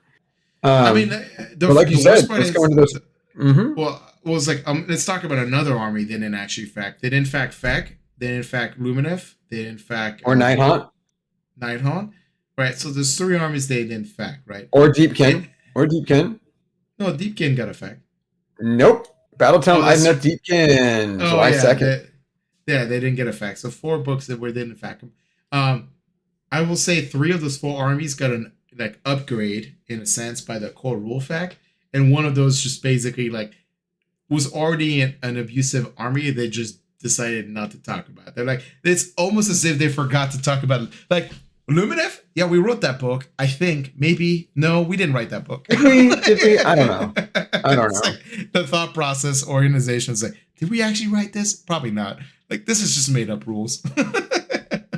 Well, for core rules, there's quite a few changes here that happened. Going over to here. One of which I love, and this is something we've talked about earlier today, and I mentioned it a little earlier in the recording. I get a kick out of something that was very distinct and it was actually written in the rules, and you see it and you're like, oh, cool, that's how it works. And people are like, wait, it's clarified? What? You can't do A, B, and C? Basically, if a unit that receives the redeploy command ability, can they receive Unleash Hell in the same turn? Can that unit shoot? The answer is no. Later on, I think in the same FAQ, they mentioned the exact same thing again in the shooting phase. And that was just in the movement phase portion of the core rules errata or FAQ. In the shooting phase, they mention it again. They say, can a unit that receives redeploy also receive Unleash Hell in the same turn? Again, the answer is no on the same document, both magenta. And yet I have seen people today complain about that and be like, what? You can't do that? It's like, you even in the actual book, as it's written, it tells you that you can't. Yeah, I don't understand that. What's like another question? It's like it says you can't shoot later in the turn. Okay. Yes. That means you can't unleash hell because that's shooting later in the turn. Like exactly. It's just really funny to me. One I really, really hate was finishing a move halfway up a wall. I don't like that. It's been around since 1.0. Get used to it. Wait, were you playing the game where you wanted to go vertical on a wall? Oh, yeah, wow. Yeah. No. Yeah. Hi, Hammer of Heaven. Congratulations, you made it to us live. But yeah, it's been around since 1.0. Like, it's just you could technically end up a move halfway through up a wall. Like, it's just the way like the game's always been played. Now, it's kind of weird because in 3.0 you have the jumping off like ledges mechanic, so I'm not sure. Like, I jumped off this ledge, but I caught myself halfway through the wall. Kind of thing. Yeah. It's fine. Like it's been around. Like it's been around for 1.0. Like they never try to address that mechanically. So yeah, they're just basically doubling down on that. Like yeah, guys, like you can end through walls. You have transient nature. Yep, and they also mention what happens if you pile in, or if you're equal distant to two separate units and you make a pile in. Well, you got to pile in closer. That are as close to both units as possible without moving any further away. So does that mean that you could try point Gotrek? Probably, yeah. I mean, Gotrek still gets he has to end a move closest to enemy unit. It doesn't. Remember, in 3.0, you. It's not models; it's units. Yeah. Oh no! But that's what I'm saying. If it's three different units and they're all spaced out far enough. It's as long as you end closer to one enemy unit. It doesn't say... That's not what this FAQ says. It says it must finish the pile-in move no further from each of those enemy units than it was in the start of the move. No further. Okay. From each of the units. Not one of them is okay to be farther away from as long as you pile into one or two of them. You got to be... Sure. So you could try point them. I mean, okay. Maybe. Yeah, I just think it's a funny little thing. Sure. Mechanically speaking, I mean, I'm not upset. I'm just kind of like, congratulations, you managed to dedicate probably 800 points of your army to deal 435. Congratulations. Unless it's like a swarm army, then it's like you could dedicate like 180. But probably not. I get it. Because remember, based on that ruling, you have to end closer to him as well. You have to go no further. That's what the rule says. No further from each of those units. Right, but the core rule says you have to end closer, so you have to always move a sliver of an inch closer to him. I don't believe the core rules say that. The core rules for consolidate don't say that at all, man. If you consolidate, if you choose to not pile in, you're passing on the attack. Exactly, and if you can't pile in, what if you can't legally pile in? I'm not talking about. You have to pass. I'm talking about the units you're putting in the. Honestly, at that point, if you have like 3 units of Ungors that are tri-pointing him, by all means, I will forego my attacks. Right, but so it's like there's so many situations where like this is irrelevant. Like I don't know why talk about it. I think it's fun. We want to talk about irrelevant. Okay. Let's go to the meat and potatoes here. Let's talk about ward saves. Let's talk about 14.3 here. Let's talk about irrelevant because they're going to change that in like 2 weeks, right? Because they're going to have to. Based on they're going to have to. Yeah. I've already seen 2 separate TOs from tournaments be like, cool. You know how we talked about in one of our most recent episodes for our listeners, we had an episode all about TOs making their own rules and comp. I've already seen 2 separate additional just house rules for tournaments that are coming up soon, where it's just like, cool, stacking saves aren't going to be allowed, or stacking rolls to ignore wounds that are not ward saves are not allowed.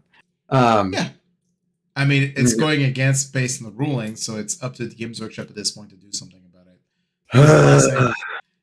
it. Right, so like, for context, guys, we're talking about the 14.3 section of the fact, and it's just the reality of the fact that they decided to say, if you have wound rolls or abilities that ignore wound rolls after the wound is allocated or when the wound is allocated, it's not considered a ward save. It's on addition to the ward save. So a ward save is triggered before you take a wound, and then anything that is taken when the wound is applied or after the wound is applied is called this other thing. And all of a sudden that opens up this really weird situation because Games Workshop hasn't actually fact everything that worked like a ward save to be a ward save, like they did for the Greater Unclean one. For example, they in fact say, "Hey, his ward save is not actually, or his ability shrug save is actually a ward save." So now it doesn't like stack. So like they just it's quite obvious that they're planning on changing all of these future battle tomes to be around the ward save mechanism, and then there might be some extra like beneficial rules, like maybe artifacts or command traits or command abilities that give you this additional durability save that's on top of the ward save, and that's why the faction plays. I'm just curious why they didn't just fix it in this FAQ. Like, it would have been easy to fix it in this FAQ. Well, they just didn't want to go through all the fucking books and update everything to a ward save because Games Workshop. But then the worst part is then they followed up with the bodyguard rule, and they're basically saying, oh yeah, bodyguard rules are like the same as a ward save effectively. Because you can't take both of them at once. So it's just kind of like, what the fuck? Like, be consistent. Like, if you're gonna add additional saves to things, be consistent. And then in my defense of Games Workshop, it's like, well, they probably want to leave themselves an avenue down the road to say like, well, if we want to give some extra abilities or above ward saves that stack ward saves, much like saves are stackable. So maybe that's why they kind of left themselves this gate. But the problem is like they didn't actually do the due diligence of clarifying that the things that are supposed to be ward saves are ward saves. So this ends up in this place where Ghoul Kings and Terror guys are now looking at like a 4-up save with 5-up ward from Amulet of Destiny, and then a 5-up spell. 5-up shrugs from their War Scroll spell, and then a 6-up shrug from their Deathless Minion. And then like my favorite is the Eidolon rule, which basically gets he has a 3-up save, which can be buffed up 0-up save, and then has a 5-up shrug from 5-up ward from Amulet of Destiny, and already has a built-in 5-up shrug. And then on top of that, like if you're near a boat, you get a 6-up shrug. It's just kind of like, or actually they changed it to be a 6-up ward now, so you wouldn't get it. But the point is that like this is like, are we just going more deeper into Hero Hammer? Is that what's happening? I think so. Yeah, I would say that. That reminds me, I was looking at another unit today that was like, how many shrug saves can you fit on one individual unit? And I'm pretty sure when it comes to like a hero unit, I'm pretty sure it's the Frostheart Phoenix. Yeah.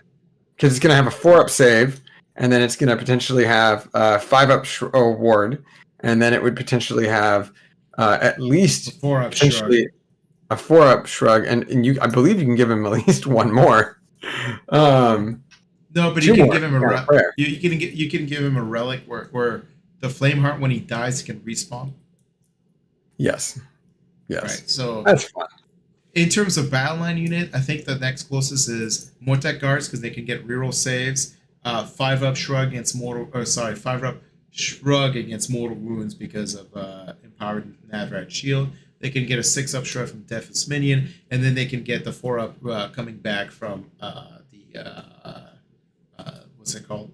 The behemoths to get from the harvester. Harvester, right? It's like the but you can make an improvement on that if you have a Bone Shaper and you have the Bone Shaper relic that allows you to have a 5-up Deathless minions instead. So that would be the armor save, ignore mortal wounds, then the 5-up, then a 4-up. Yeah. So it's like the second closest durable. Like, and then it comes down to, I think, Fire Slayers in the next one after that, because they can have Hurfgar blocks with basically like +3 saves, 4-up save effectively, and then have a 4-up shrug, and then a 6-up ward save from Blitz from like it's just Games Workshop. I know you were trying to make 3.0 like reduce the amount of dice roll, and then you just in one single fact change, you just basically added like a shit ton of like rolls. That's right. To the game. Yeah, but hey, this is watertight. There are no rules for There's no ambiguity for rules interpretation at all. Let's talk about the terrain rules, because for a second, I want to point out that this is what the problem was, right? Like 90% of the Sylvaneth issues came from this terrain fact change, which is that the fact that they changed it so that they have to, when they summon trees, they have to follow the same rules as deploying terrain rules now, based on in my interpretation of this fact, which means that like if you summon trees, you have to summon them in your territory. They have to be 3 inches away from objectives and other terrain feature, which is like absolutely like crushing. Like there's almost no reason to summon trees. It's so hard to make them like useful. And now it's terrible. It's absolutely terrible. So there you go, guys. Thank you, Games Workshop. This is another thing that I think Simon on Twitter said they were going to talk about more of the team. That and the ward save, which is like the two things which are kind of we'll say up in the air for like being static. Yeah, and that one hurts, like we talked about earlier today too, prior to recording. That it almost completely just nuts on Sylvaneth, but it also really fucks with Nurgle and the tree placement. Horcrux would better stay in his own territory, if he's going to drop a tree. I mean, I don't know really off the top of my head how that would work, but yeah, it's probably. You still have to place it. Actually, it's unclear. Yeah. Like this is one of those things. It's like if you need to really codify faction terrain placement holistically, you can't just keep approaching the subject on this like one-off basis, right? You have to be consistent across all the boards. Mm-hmm. Some other fun things though that came out with this FAQ was that units of monsters, each individual monster can do a monster's action. I think that was already kind of implied, but it wasn't specifically stated. So I think some people had some ambiguity there. So it was a unit of a monster keyword. That was fairly ambiguous enough. But now they solidified that. I mean, the big change for me before you skipped ahead was the priest change, and that was the fact that priests can only they can sacrifice their prayer for an invocation like ability, which was kind of like that makes it hard to like take invocation as I previously described, because it's like sacrificing a prayer for the invocation seems rarely ever useful unless you're playing Khorne and you have Hexscourger's goals, because they haven't really designed any invocation to be like yeah that's what you want over a prayer. Like, and so in that most like priests can only pray once, makes it very unlikely that you'll see a lot of invocation in the game anymore. True. That's out of a Hexscourger's goals. The Hexscourger is just always good. Yeah. This is my favorite fact change. I'm sorry. What? Oh, sorry. 18.1 is my favorite fact change. If an objective is placed on the border between two territories, is it considered within both of them? Does this mean those objectives can be wholly within both of them? And they're like, no, because they didn't actually spend enough time to clarify what it means when they're on the border. They're like, no. Okay, well, what is it? Who the fuck knows? It's Schrodinger's objective. It is both wholly within and not wholly within at the same time. Well, Yeah. it's kind of hard because now it's like, hey, what if I want to pick the battle tactic where I have to score 2 objective in my employment outside of my territory, and that they're on the line of the territory? Well, according to this fact, they're not wholly within both of them, but are they wholly even of one of them? Like, it's kind of actually like unclear. Good job. You managed to not tell us anything. We got him. We got him. We got him, boys. Like, yeah, we got him. And I think most players have just been playing. It's like, yeah, if it's on the line, it's like wholly within of both territories, and then like, no, which one is it in then? And like, you just made this more complicated than it needs to be. Watertight, man. I don't know what you're talking about. I will say that the rule right underneath it too, though, is something that I'm pretty sure was already very clearly stated in the core rules. No, actually, it wasn't. It wasn't. It was no. Most people would play it like most people played it like on a model basis because that's what it was in 2.0, and it was kind of unclear enough to say like, well, it's the same as 2.0, right? It's model basis and not like unit basis. And they're basically saying, no, you have to pick which objective you're going to own of a unit now. Which was if you're on both objectives, you gotta choose which one you're going to hold.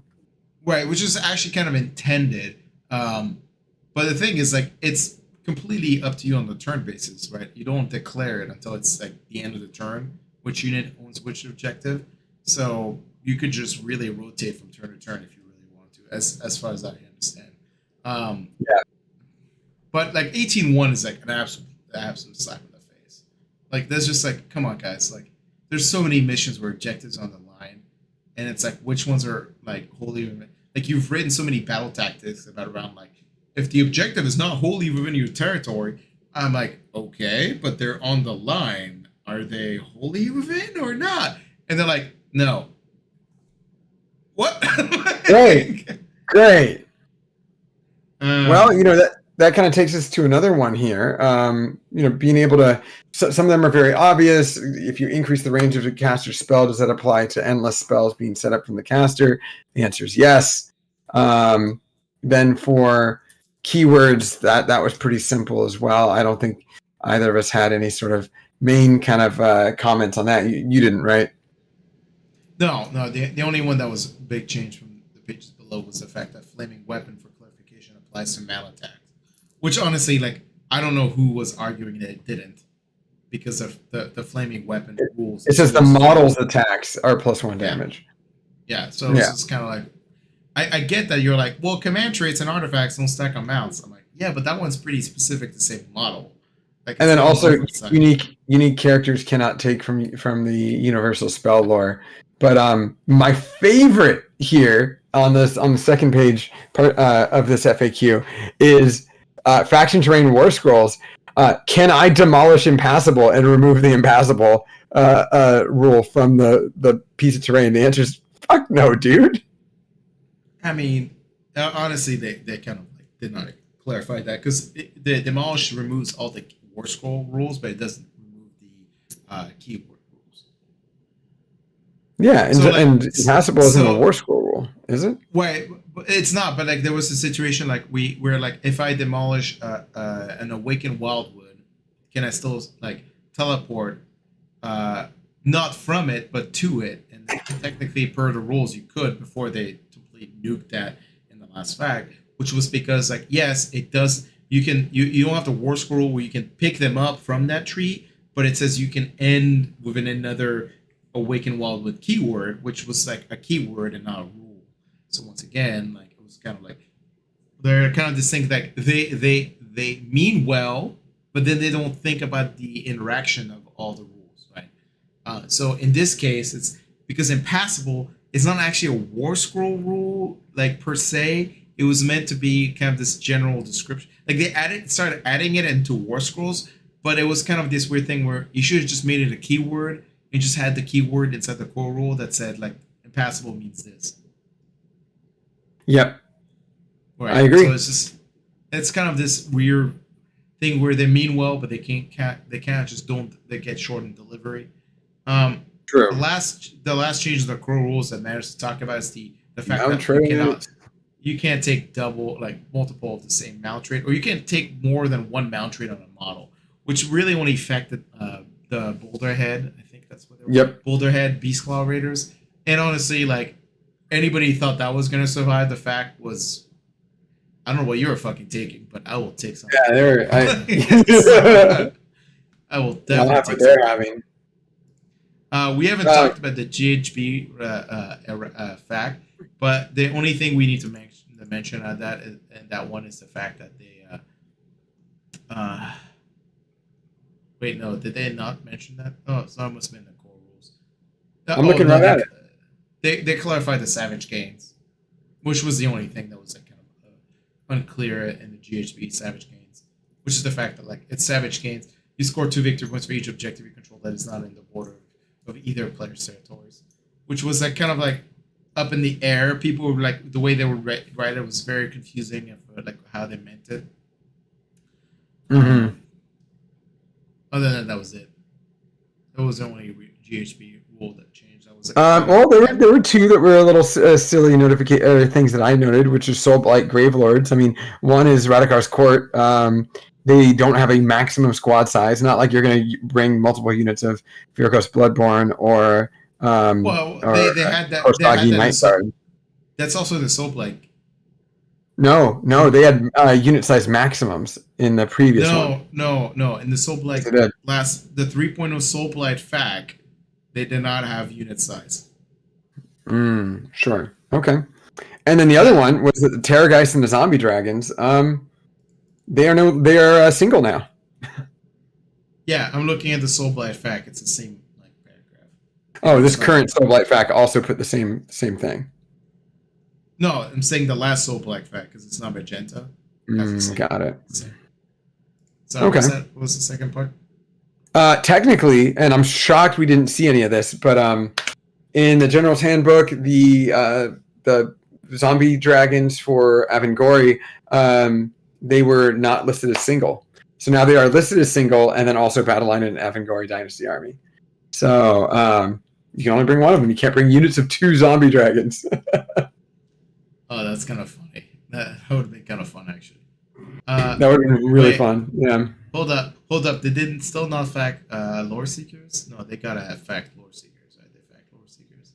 Did they? I heard they got a fact, but they didn't change. I did. Hey, Dane. They must have. Like, are you kidding me? They must have. It must be under the Broken Realms deck list. Let me check. It's not. Broken Realms deck list has a coalition thing. And wait, did they really not fact lore seekers to be unique? That seems unlikely. I guess not. Well, honestly, that would be too convenient. We can't have that. No, oh no, they did. It's in the GSB fact. It's on there. Oh, it's in the GSB. Yeah, Scenario Lore Seeker notes changed the notes to single unique. Okay, good. I was like, they must have like. There's no way that's. Oh yes. Because Tony from War Scroll Builder like refused to keep updating that change to not be unique. So I was like, it must be in the fact. They told it's gonna be in the fact because he kept making all these changes and like that was the one change that he would not do. So I was just kind of like, okay, it must be in the fact then. Huh. Shit. Well, I mean, I think that about kind of wraps things up with what they got going on here. Any final comments about this FAQ? Yeah. Fuck you and like making Sylvanet not good. Yes. What do you guys have against Sylvanet? Well, I'll be honest. The ward change doesn't actually bug me that much because they already made it Hero Hammer enough to be like, so it's more Hero Hammer, so it's kind of like the same thing. Like now, like it's not like it matters that much. It just means that like some heroes that were kind of like lackluster against other heroes now are like more better in the sense. So in terms of like the whole fact changes, I'm perfectly happy with the ward. Like I'll be honest, like while I think the ward change and the ward save and the shrug save is very powerful, I don't actually think it matters that much in the game. in terms of sequentially how it's going to change the game up. But I will say the Sylvaneth ruling was kind of like, for me personally speaking, I was just like, well, now Sylvaneth are going back on the shelf. Like you made that army so useless. Now you gimped it so hard, like it's not. Might as well not bring it to the event. So. It's not great. It's not great. I don't know what they're gonna do. They better come out with a new book for them soon. Well, or just basically undo like the entire fact changes. That's another option. Mm-hmm. Yeah. Well, I mean, I think that about wraps it up, doesn't it? Yeah, it does wrap it up. So, you guys, thank you for being on with us tonight. We're just about 2 hours in with this. I didn't think we were going to take 2 hours, but hey, Jeremy, you're right about that. It did end up being under 2 hours, but just about. But yeah, of course, you guys, like and subscribe, hit that smash button. Equinox, thank you for the sub again, and guess we'll see you guys on the flip side. See you guys on the flip side. Please support Team America next week. Yeah. Yeah, Team America. Nice.